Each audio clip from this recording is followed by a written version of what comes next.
They refused service to the Beggar veteran. An hour later, black SUVs surrounded the diner. General Alistair Thorne sat hunched over the grimy, red-checkered table, his tattered military fatigues clinging to his frail frame like a second, equally desolate skin. His long, unkempt gray hair, matted and stringy, fell across his face, partially obscuring eyes that still held the sharp glint of a diamond, though few would notice it now. Around him, the bustling lunchtime din of Bart's diner continued, oblivious to the quiet storm brewing. Bartholomew Bart Grumbles, the diner's proprietor, a man whose jowls seemed to sag with the weight of every penny he'd ever greedily coveted, stood over him, a sneer twisting his features. Svetlana Lana Petrova, the head waitress, her dyed blonde hair piled high in a precarious beehive, surveyed the scene with an air of superior disgust, her hands on her hips. "All right, Grandpa, show's over," Bart grunted, his voice a low rumble of disdain. "You've had your little rest.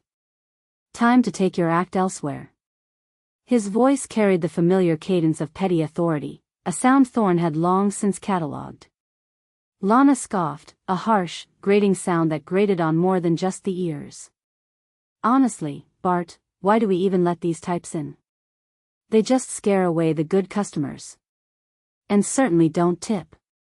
Her words were laced with an entitlement Thorne found utterly fascinating in its brazenness, a perfect illustration of the very rot he sought to expose.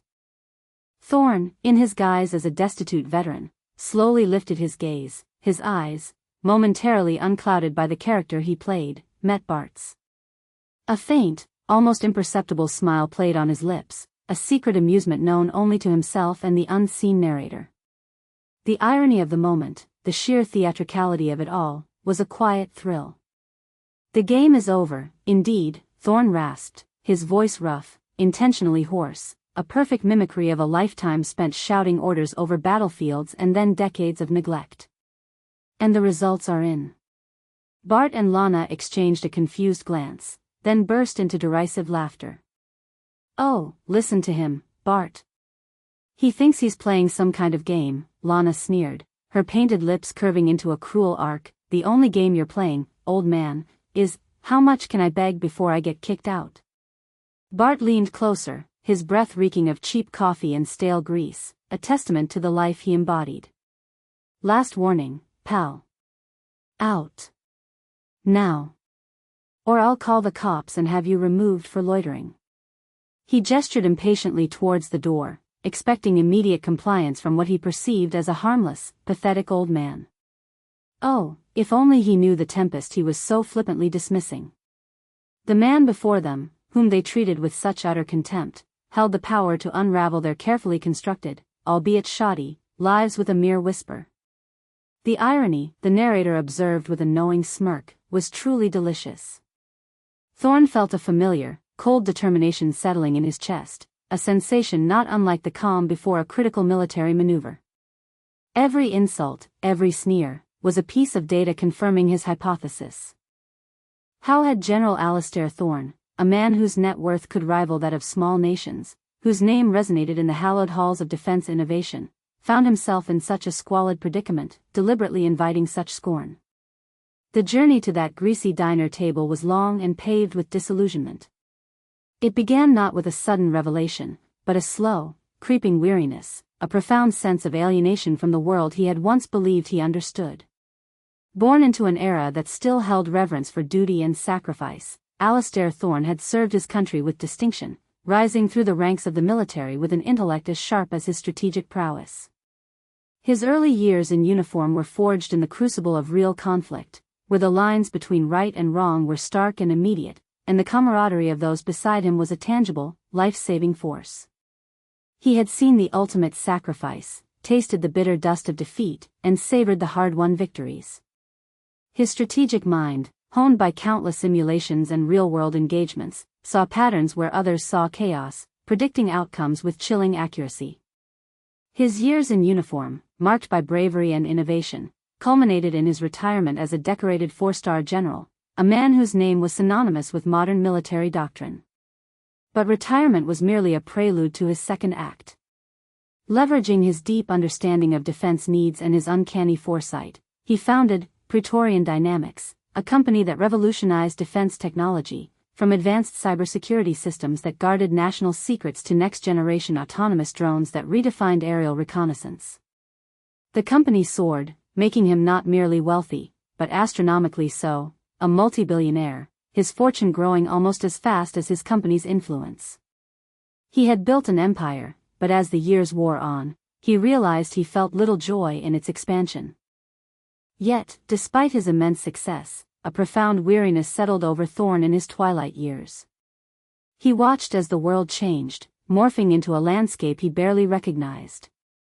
The values he had held dear, integrity, honor, compassion, respect for service, seemed to erode with each passing decade.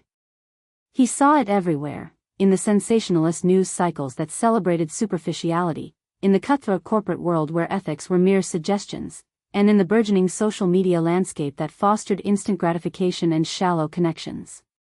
Society, he observed, had become increasingly superficial, driven by fleeting trends and the relentless pursuit of material wealth.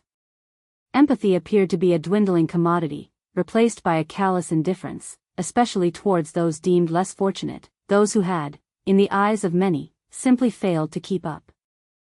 What stung him most acutely, however, was the declining respect for veterans. He had witnessed firsthand the sacrifices made, the silent battles fought long after the physical wounds healed. He knew the weight of PTSD, the quiet despair of a soldier returning to a world that no longer understood him. Yet, he saw headlines of homeless veterans huddled under freeway overpasses, heard stories of those struggling with invisible scars, often met with apathy or, worse, outright disdain. It was a betrayal of the highest order, a stark contrast to the grateful nation he had once fought to protect. He remembered a particular incident, a chance encounter in a bustling city park. He, in his bespoke suit, had seen a young veteran, clearly homeless, attempting to sell small, hand-carved wooden figures, his hands trembling slightly, perhaps from residual trauma or hunger. A group of teenagers, giggling, had approached the man, mocking his tattered clothes and mimicking his tremor, their laughter echoing like a death knell for decency. The indifference of the passers-by, their hurried averted gazes, had been a cold shock, a stark revelation of the extent of societal decay. He had wanted to intervene, to unleash the full force of his authority, but he had held back, observing, letting the bitter taste of reality settle. Thorne, the reclusive billionaire, had long contemplated a philanthropic legacy, a grand gesture that would not merely alleviate suffering but address the root cause of societal decay, the erosion of human kindness. He had considered donating vast sums to veteran charities, establishing foundations, building hospitals. He had even drafted plans for a sprawling complex that would offer comprehensive care, rehabilitation, and job training for returning soldiers. But a nagging doubt persisted: would his money truly make a difference? Or would it simply be another band-aid on a festering wound, a temporary fix to a systemic illness? He had seen how large foundations, despite good intentions, often became bureaucratic, their impact diluted by overheads and a lack of true connection to the individuals they aimed to serve. He wanted to ensure his fortune empowered those who truly embodied the virtues he cherished, and, perhaps more importantly, that it served as a stark lesson to those who had forgotten them. He yearned for something beyond mere financial transaction. He sought authentic human connection, a genuine flicker of light in what felt like an increasingly dim world. He needed a test, a crucible in which to forge his final decision. It had to be a genuine, unfiltered encounter with humanity, stripped of the pretense and fawning that accompanied his true identity. He decided he would become one of the very individuals society seemed to discard, a frail, destitute war veteran. It was a risky gambit, one that required meticulous planning and absolute commitment. He spent months preparing, studying the mannerisms, the gait, the subtle tells of those living on the streets, observing them from afar, learning their quiet language of survival. He procured authentic, threadbare fatigues from a military surplus store, intentionally adding grime and tears, soaking them in mud and letting them dry to achieve that distinct, neglected odor. He even consulted a professional makeup artist, sworn to secrecy, of course, under an ironclad non-disclosure agreement, to simulate the effects of extreme age and hardship, the deep lines of weariness etched around the eyes, the pallor of malnourishment, the faint purple veins visible beneath translucent skin. He practiced his rasping voice, letting his vocal cords strain, the tremor in his hands, the slightly unfocused gaze that would mark him as a man broken by life, rather than merely old. He even walked with a slight limp, a phantom injury that would elicit sympathy without demanding attention. His transformation was so complete that even his closest advisors, privy to the secret, found it unnerving. His target location was chosen with careful deliberation, a small, independent diner, far enough from the city's affluent districts to avoid immediate recognition, yet close enough to intersect with a diverse cross-section of society. He had dismissed grander establishments, knowing the staff there were often trained in superficial politeness, a veneer he wished to pierce. Bart's Diner, with its faded neon sign, perpetually half-empty parking lot, and the faint, lingering smell of stale grease, seemed perfect. It possessed that particular aura of a place where people came for quick, cheap meals, unlikely to linger or pay much attention to a solitary, seemingly homeless man. Its very shabbiness was an asset. It wouldn't attract the kind of patrons who might recognize him, nor would its staff be well versed in handling undesirables with anything but overt dismissal. His plan was simple yet profound: to enter the diner, ask for a simple meal, and observe the reactions. He sought not pity, but genuine kindness, a flicker of human compassion in a world he feared had become entirely dark. He would offer no explanation, no sob story, just his presence, a silent plea for basic decency. The test was not merely for others, but for himself, a desperate search for a glimmer of hope before he committed his legacy. The narrator knew, with a certainty born of omniscience, that this test would indeed reveal profound truths, exposing both the basest instincts and the purest hearts. Thorne braced himself, ready to face the raw, unvarnished truth of humanity. The morning Alastair Thorne, disguised as the Beggar veteran, set foot into Bart's Diner, the air seemed to thicken with unspoken judgment. He shuffled through the doorway, the bell above chiming a tinny, unwelcoming sound that seemed to echo his own feigned desolation, and surveyed the interior with a feigned uncertainty. The aroma of stale coffee, burnt bacon, and cheap cleaning supplies hung heavy, a pungent bouquet that coated the tongue. Sunlight, attempting to pierce the grease-streaked windows, surrendered, casting the diner in a perpetual dimness, making every shadow seem deeper, every corner more forlorn. He chose a booth near the back, hoping to be inconspicuous, yet close enough to observe the reactions of the staff and the other patrons, a silent observer in his own grand experiment. Almost immediately, the cynical eyes of Bartholomew Grumbles, the owner, fixated on him. Bart, perpetually scowling, a man whose face seemed permanently etched with the calculations of profit and loss, saw not a man, but a liability, a potential deterrent to his already meager profits. Bart's life was a testament to his own frustrations. He had inherited the diner from his father, a man who had at least tried to maintain some semblance of quality and customer service. But Bart had none of his father's charm or work ethic. He saw the diner as a trap, a relentless drain on his time and energy, and his resentment festered, manifesting as a general cynicism towards the world and everyone in it. He watched Thorne with a hawk-like intensity, his lips pursed in a silent, disapproving judgment, already composing the mental script of dismissal. Thorne observed the subtle tensing in Bart's shoulders, the quick flicker of irritation in his eyes, clear signals of a man who viewed the world as a constant series of obstacles to his comfort. Lana Petrova, the head waitress, whose snobbish disdain for anyone she deemed undesirable was as pronounced as her overly bright lipstick and the cheap perfume that preceded her, was the first to approach.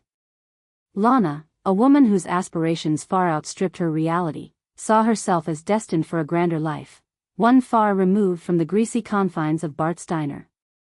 She yearned for luxury, for attention, for the kind of man who would sweep her away from this mundane existence.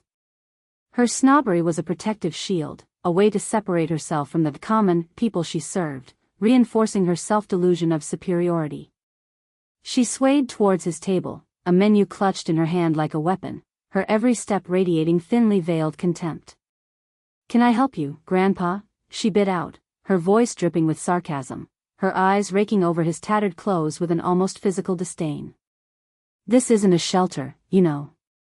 We have paying customers here." She made sure to emphasize paying, her gaze sweeping meaningfully across the half-empty tables, as if to underscore his perceived offense. Thorne noted the way her lip curled, the subtle tightening around her eyes, a familiar pattern of contempt he had seen countless times in his life, usually from those who felt most insecure about their own standing. Thorne, playing his part to perfection, offered a weak, apologetic smile, a gesture of profound humility that he knew would only feed her sense of superiority. "Just looking for a warm meal, ma'am. Anything, simple." He lowered his gaze, feigning humility, giving her precisely the reaction she expected from such a man, a defeated, non-threatening figure. Lana scoffed, rolling her eyes with theatrical exasperation. "Simple? Look, we don't run a soup kitchen. If you can't pay, you can't eat. It's that simple." She placed the menu on the table with a theatrical flourish, then snatched it back almost immediately, as if the mere touch of his hand would contaminate it, or as if to prevent him from even considering ordering anything substantial. She turned away, muttering loud enough for him to hear, "Some people have no shame. Just walking in here, expecting a free ride." Thorne, a general who had commanded legions, felt the familiar prickle of irritation, but it was quickly subsumed by a deeper, analytical calm. This was precisely the data he needed. Thorne watched her retreating back, a faint, almost imperceptible tremor running through his disguised frame, not of fear or cold, but of a quiet, controlled anger. The narrator noted the subtle clench of his jaw, a sign that the general, despite his calm facade, was cataloging every single insult, every nuance of their disdain. This was exactly what he had anticipated, yet the raw ugliness of it still pricked at the edges of his carefully constructed composure. He had expected indifference, but the open scorn was a more potent ingredient in his test. A few minutes later, Bart himself sauntered over, a forced smile pasted on his face as he greeted another customer, a portly man in a worn business suit, then dropped it instantly as he turned to Thorne. "All right, that's enough," he said, his voice low and menacing, a stark contrast to the saccharine tone he'd just used. "You heard Lana. If you're not buying, you're not staying. This ain't a public library." Bart, with his chronic underreporting of income and a general disregard for health codes, was constantly on edge, fearful of anything that might draw unwanted attention. A beggar, a veteran, was just such a magnet for trouble in his paranoid mind. "I have some money," Thorne rasped, fumbling in his pocket with a practiced clumsiness. He produced a crumpled $5 bill, deliberately chosen to look like all he possessed, worn and dog-eared from countless transactions. "Just enough for a coffee, maybe a small bowl of soup." Bart glanced at the bill, then back at Thorne, a calculating look in his eyes. He considered it for a moment. $5 was $5, after all, a small addition to his perpetually dwindling daily take. But then he seemed to weigh it against the potential loss of other, more affluent customers who might be put off by the sight of a beggar, or the possibility that the old man might linger, taking up valuable space.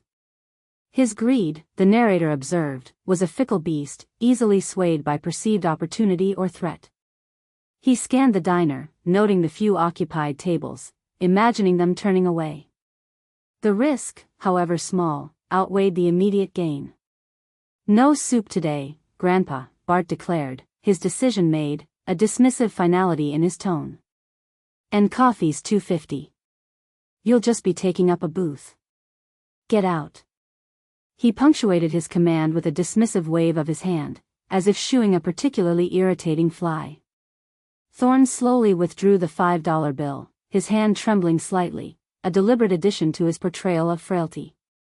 He looked around the diner, his gaze lingering on the other patrons, most of whom studiously avoided eye contact, engrossed in their own meals or conversations, their faces blank. A few offered fleeting glances of pity, quickly averted as if caught in a private moment. No one intervened. This was the apathy he had feared, the collective turning of a blind eye, the quiet complicity of a society that had forgotten how to truly see those on its fringes. He noted the way conversations died down slightly, then picked back up, as if the transient disruption had been absorbed and dismissed. He pushed himself up from the booth, his movements slow and deliberate, feigning greater frailty than he actually possessed. He started to shuffle towards the exit, allowing the shame and defeat to etch themselves into his false demeanor, to sell the performance completely. Bart and Lana watched him go, a sense of triumph in their eyes, believing they had successfully rid their establishment of an unwanted burden. They could not, comprehend the monumental error they were making. Thorne felt a pang, not of personal hurt, but of profound sadness for the human condition he was witnessing. But as Thorne passed the dishwashing station, a figure emerged from the shadows.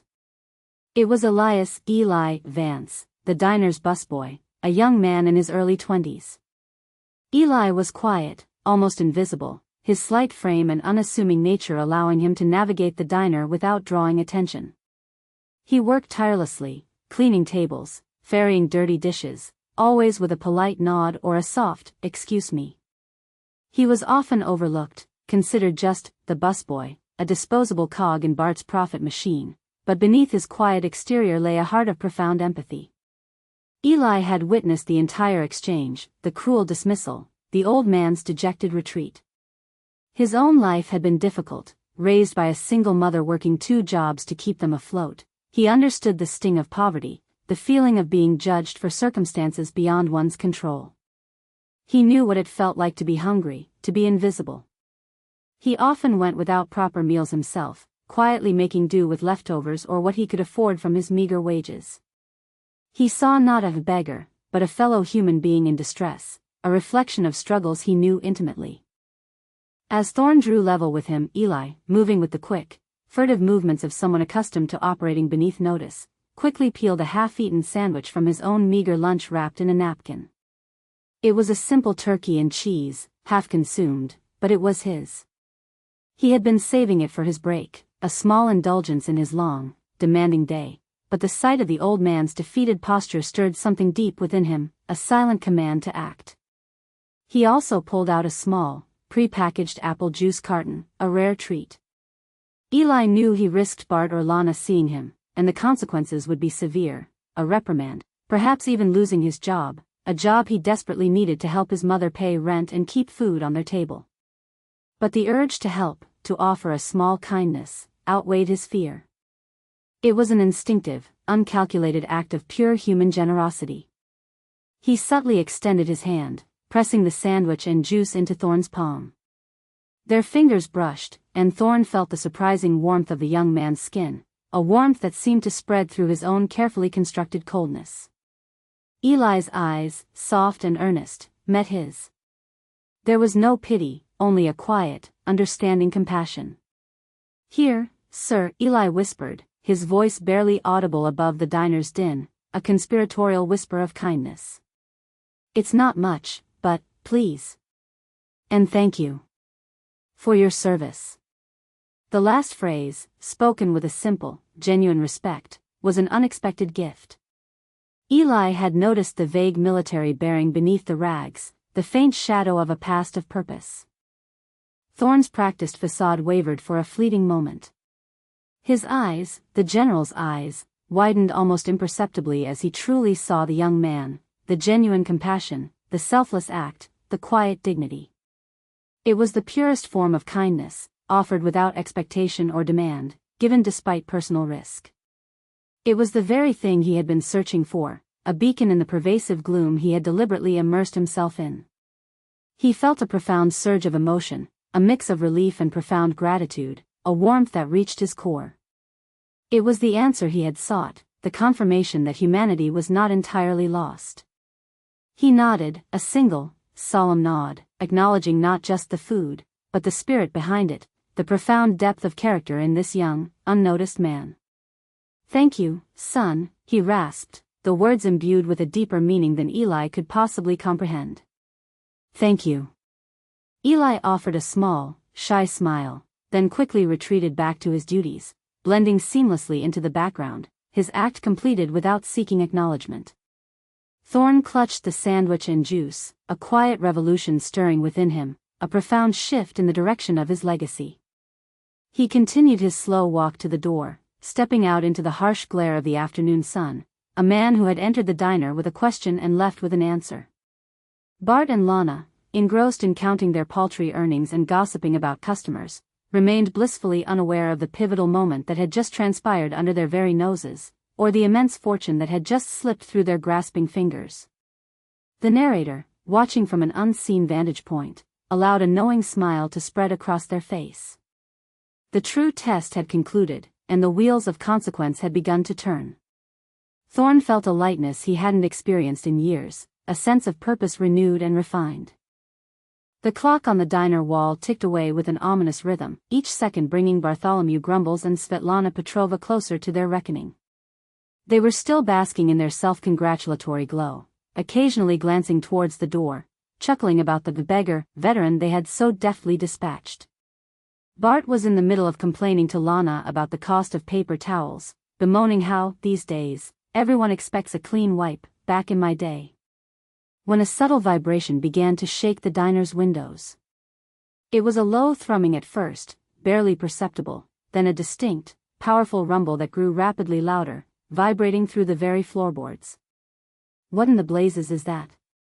Bart grumbled, looking towards the street, his irritation momentarily overriding his usual avarice.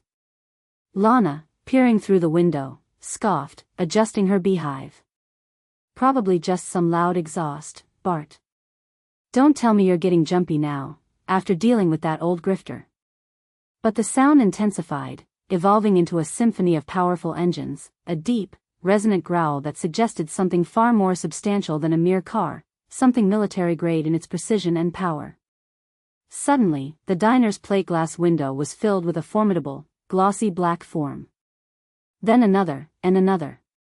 Sleek, intimidating black SUVs, their tinted windows reflecting the diner's neon sign like dark, unblinking eyes, began to pull up, forming a silent, imposing cordon around Bart's diner. They moved with a chilling precision, each vehicle positioning itself strategically until the diner was effectively surrounded, cut off from the outside world. The few customers inside, initially oblivious, now looked up from their plates, their chatter dying to a whisper. Bart's jaw dropped, and Lana's sneer froze on her face, replaced by a growing apprehension. A palpable silence fell over the diner. Customers paused with forks halfway to their mouths, their chatter dying to a whisper. The air crackled with an unspoken question: what was happening? This was no ordinary police raid, no local gang activity. The sheer professionalism of the arrival, the coordinated movements, spoke of something far grander, far more unsettling. Before anyone could voice a thought, the doors of the lead SUV, a massive, armored Cadillac Escalade, swung open with a soft hydraulic hiss. Out stepped a man in a perfectly tailored dark suit, his bearing one of quiet authority, his silver hair neatly combed, his expression as unreadable as the tinted windows of the vehicles. He was followed by two equally imposing figures, their expressions unreadable, their gazes sweeping the diner's interior with an almost military efficiency, assessing, evaluating. They were not police. Their crisp suits and air of professional gravitas bespoke something far more exclusive, far more powerful, an aura of corporate or governmental elite. The man in the lead, who was Thorne's chief of staff, Mr. Thompson, approached the diner door with deliberate steps. He pushed it open, and the bell chimed, this time sounding less like a greeting and more like a final toll, a harbinger of doom. His eyes, sharp and intelligent, scanned the room, bypassing Bart and Lana, fixing instead on the table where the beggar veteran had sat, as if confirming a target. Bart, emboldened by a desperate surge of misplaced authority, stepped forward, his voice cracking slightly. "Hey! Can I help you? We're a private establishment. We don't need any trouble here." He tried to sound firm, but the tremor in his voice betrayed him. Mr. Thompson ignored him, his gaze still fixed on the table, then his eyes moved, landing directly on Eli Vance, who stood frozen by the dishwashing station, a fear he'd never known gripping him. Eli, too, was overlooked by most, but not by this man. Just then, a second black SUV, parked directly in front of the diner's main entrance, had its rear door open. From within, slowly, deliberately, emerged the very man they had so contemptuously dismissed barely an hour before.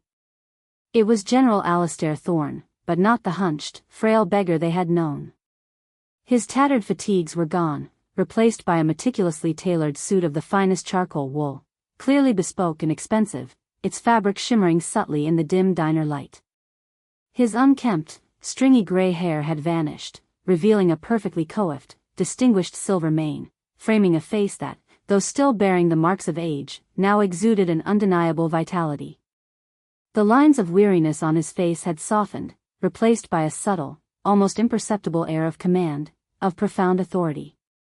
He wore an expensive watch, its glint catching the dim light, and his posture was no longer stooped, but ramrod straight, radiating an undeniable power that seemed to fill the small diner, shrinking its inhabitants.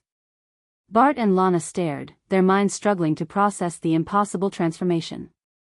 Their mouths opened and closed like fish out of water, no sound emerging, only a choked gurgle from Bart. Disbelief warred with dawning horror on their faces. It was him, yet it wasn't. The eyes, though, were unmistakably the same, sharp, intelligent, and now, piercingly cold as they swept over the stunned faces of the diner staff and patrons. Thorne allowed himself a moment to savor the utter shock on their faces, the unraveling of their petty cruelties. Mr. Thompson, who had entered first, now spoke, his voice calm and clear, cutting through the heavy silence like a knife. "General Thorne, sir, your presence is required." The formal address, the deferential tone, amplified the shock in the room. Thorne ignored him, his gaze fixed on Bart and Lana, their faces a canvas of shock and growing dread. He took a slow, deliberate step into the diner, his every movement exuding a quiet power that seemed to shrink the room around them. He looked at Bart, then at Lana, a faint, almost imperceptible smile playing on his lips, a smile of ultimate triumph, of vindication. "General Thorne?" Bart stammered, his voice barely a whisper, his eyes wide with terror, the color draining from his face. "But, you were, he couldn't bring himself to say, beggar, the words sticking in his throat, choked by the sudden, terrifying realization. Thorne's gaze hardened, the diamond glint in his eyes turning to ice. "A test, Mr. Grumbles. A very important test." His voice, no longer raspy, but deep and resonant, filled the diner, each word carrying the weight of decades of command, of countless decisions that shaped nations. "And you, Ms. Petrova, along with your esteemed proprietor, failed spectacularly." Lana gasped, a small, choked sound escaping her lips, her hand flying to her mouth, her eyes darting frantically between the imposing general and the black SUVs outside, each one a silent sentinel of their impending ruin. The weight of their past actions, the callous words, the cruel dismissals, crashed down upon them with the force of a tidal wave. They saw not the old man they had scorned, but the powerful figure he truly was, and in that moment, they understood. The game was indeed over, and they had just lost everything. The narrator watched, a satisfied smirk playing on their lips, as the masks finally fell, revealing the true faces of greed and fear beneath. Thorne felt a grim satisfaction, a sense of justice being meticulously served. The revelation hit Bart and Lana like a physical blow, stripping them not just of their composure, but of their very sense of reality. Bart, his face pale and clammy, stumbled backward, bumping into a counter, sending a stack of menus crashing to the floor, the sound echoing loudly in the stunned silence. Lana, her beehive already askew, began to tremble uncontrollably, her carefully applied makeup unable to conceal the terror in her eyes, which were wide with a mixture of terror and disbelief. The customers, too, were in various states of shock, some whispering excitedly, others looking on in stunned silence, a few even pulling out their phones to record the unfolding drama, their curiosity overriding their earlier indifference. General Thorne remained calm, a statue of quiet authority amidst the chaos he had wrought. Mr. Thompson, his chief of staff, stepped forward, a tablet in his hand, its screen glowing faintly. "Mr. Grumbles, Ms. Petrova," he stated, his voice devoid of emotion, clinical and precise, "you are officially being served with notices of investigation regarding multiple counts of tax evasion, health code violations, and worker exploitation. General Thorne has personally taken an interest in your establishment, following his observations." Bart's mouth opened and closed, no sound emerging, only a pathetic gurgle. He looked around wildly, as if searching for an escape route that did not exist, for a hole to disappear into. Tax, health code, worker exploitation, he stammered, though the words sounded hollow even to his own ears, like a desperate lie. He knew, deep down, that his business practices had always existed in a murky gray area, driven by a relentless pursuit of profit at any cost.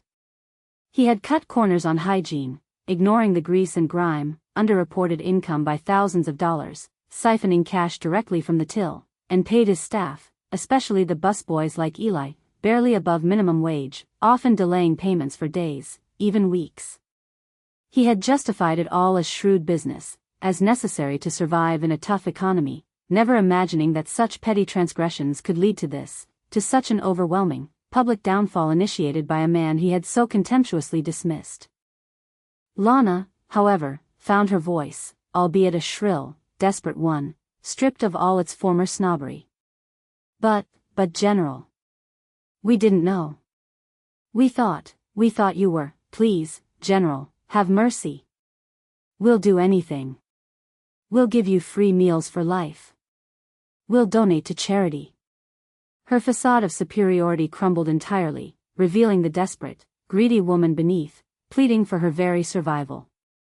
She even tried to take a step towards him, her hands clasped in a pathetic plea, her eyes welling with tears, but one of Thorne's security detail moved subtly, blocking her path with an impassive, muscular arm, a silent but absolute barrier. Thorne looked at her, his gaze unwavering, devoid of any sympathy, a steel wall against her pleas. Mercy, Miss Petrova, he stated, his voice resonating with cold authority, each word a hammer blow.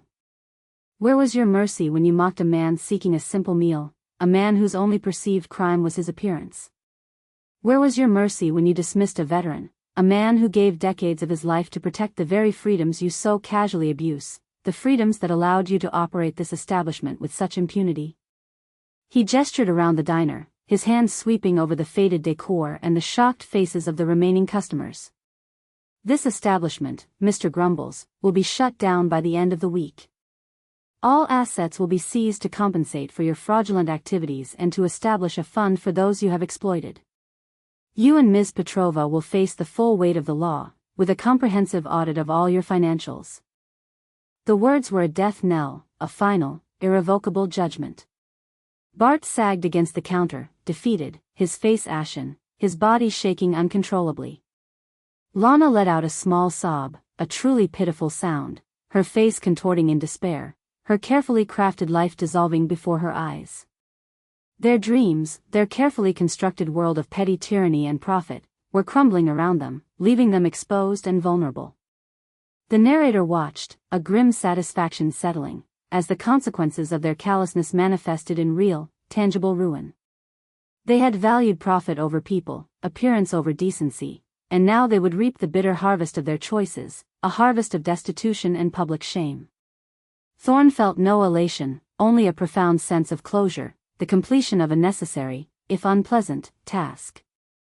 Amidst the unfolding drama, Eli Vance remained frozen, clutching a damp rag, a silent witness to the surreal spectacle. He had witnessed the entire, surreal transformation, the general's calm pronouncements, the antagonist's abject terror. His mind struggled to comprehend it all, the old man, the billionaire, the stern, powerful voice. He was aware of the black SUVs, the men in suits, the palpable shift in the diner's atmosphere from mundane to monumental. He was just the busboy, an invisible cog in this grimy machine, yet he felt strangely implicated, a quiet participant in this grand, unfolding narrative. General Thorne's gaze, which had been fixed on Bart and Lana, now slowly shifted. It moved past the stunned customers, past the uniformed security, and landed gently on Eli. A different kind of warmth entered his eyes, a genuine softness that had been absent moments before, replacing the cold steel with a profound appreciation. He took a deliberate step towards the young man, his presence utterly commanding, yet radiating a newfound benevolence. "And you, young man," Thorne said, his voice now softer, yet still carrying immense weight, the tone one of genuine admiration. "Elias Vance, isn't it?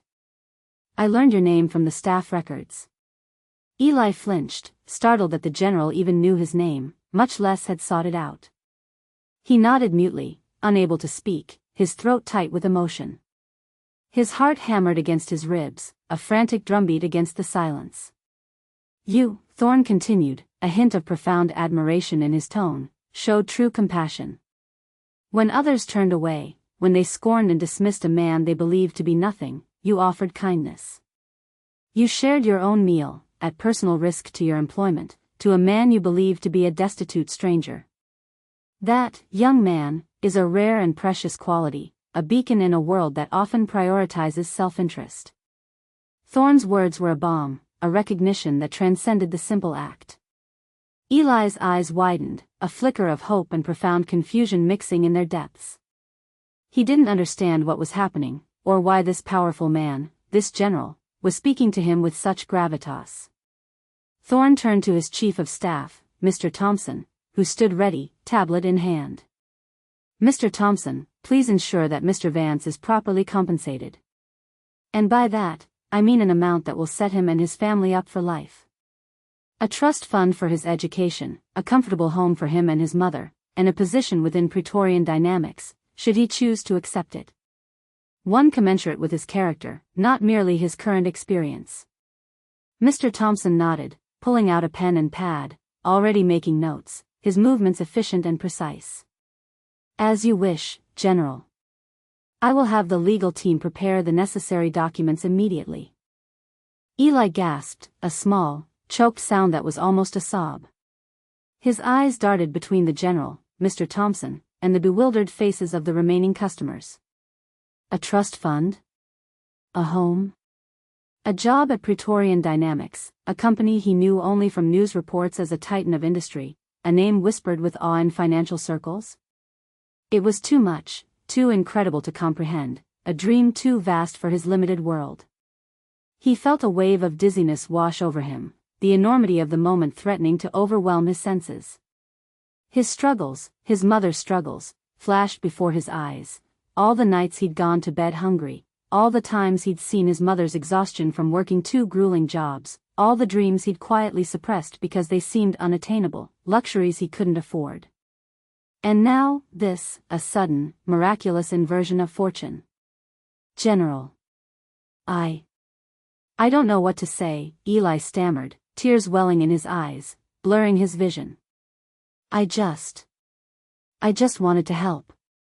It was just a sandwich. Thorne offered a genuine, warm smile, a rare sight for those who knew the formidable general, a smile that conveyed a deep, personal satisfaction. And that, Mr. Vance, is precisely why you deserve this. True character, as I have learned, reveals itself not in the light of prosperity, but in the darkness of adversity. You proved yourself to be a man of integrity and compassion, and those are qualities far more valuable than any fortune, far more valuable than any strategic asset. You are the kind of spirit worth investing in. The narrator, observing the scene, felt a profound sense of satisfaction. The scales of justice, long out of balance, were finally tipping. One man's quiet act of kindness, born of a pure heart, had been seen and acknowledged. And for two others, their cruelty had finally caught up to them, bringing about a swift and devastating downfall. The irony was palpable, the lesson clear. Thorne felt a quiet peace settling within him, the kind that comes from finding what one has desperately sought. Weeks turned into months, and the dust settled over the dramatic events at Bart's diner. The once bustling, albeit grimy, establishment now stood derelict, its windows boarded up, a stark monument to the avarice and callousness of its former proprietors. Bartholomew Grumbles and Svetlana Petrova faced a barrage of legal battles, their lives unraveling with a speed that mirrored their quick judgment of General Thorne. They lost everything, their savings, their homes, their reputations. The comprehensive audit uncovered years of fraudulent activities, and the worker exploitation claims brought forward a flood of former employees, all with stories of delayed wages and abusive treatment.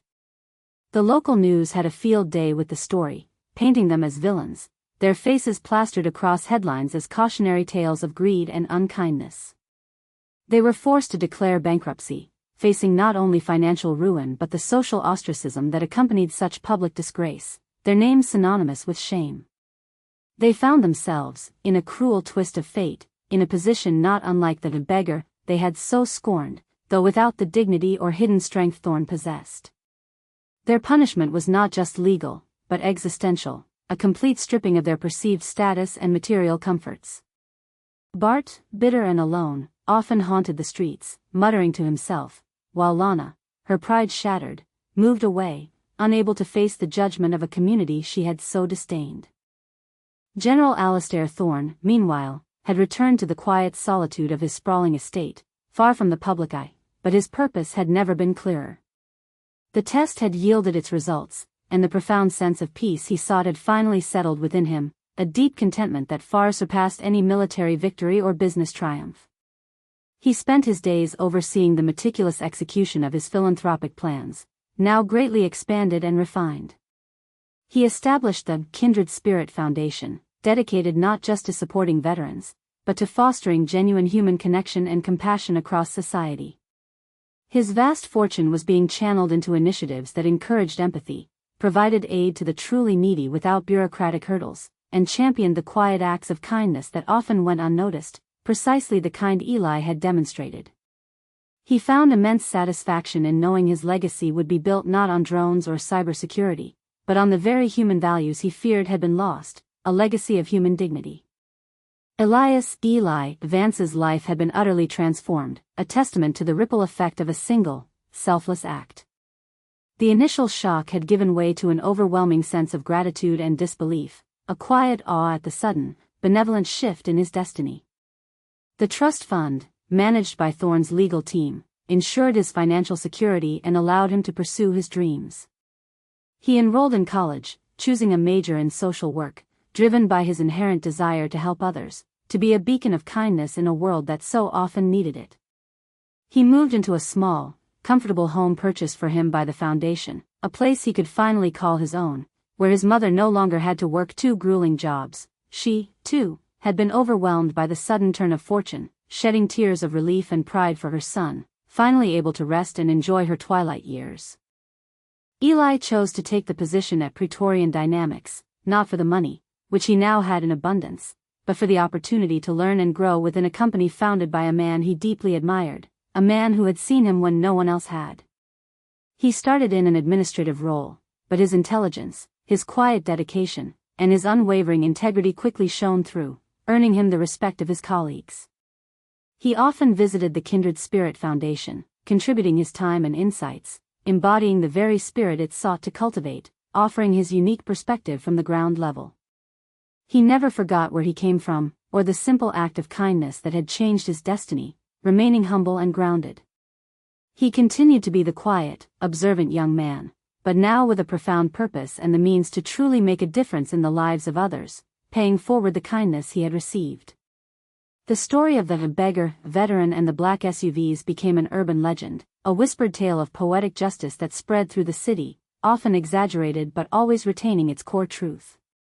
It served as a stark reminder: character is not defined by one's attire or social standing, but by the compassion shown in the face of another's vulnerability.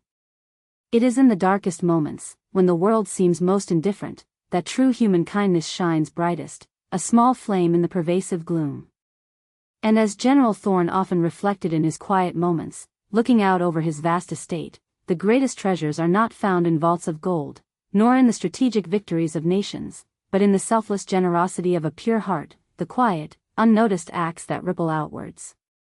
For in the grand tapestry of life, every thread, every interaction, however small, holds the potential to weave a destiny, proving that kindness, always, has its own profound reward.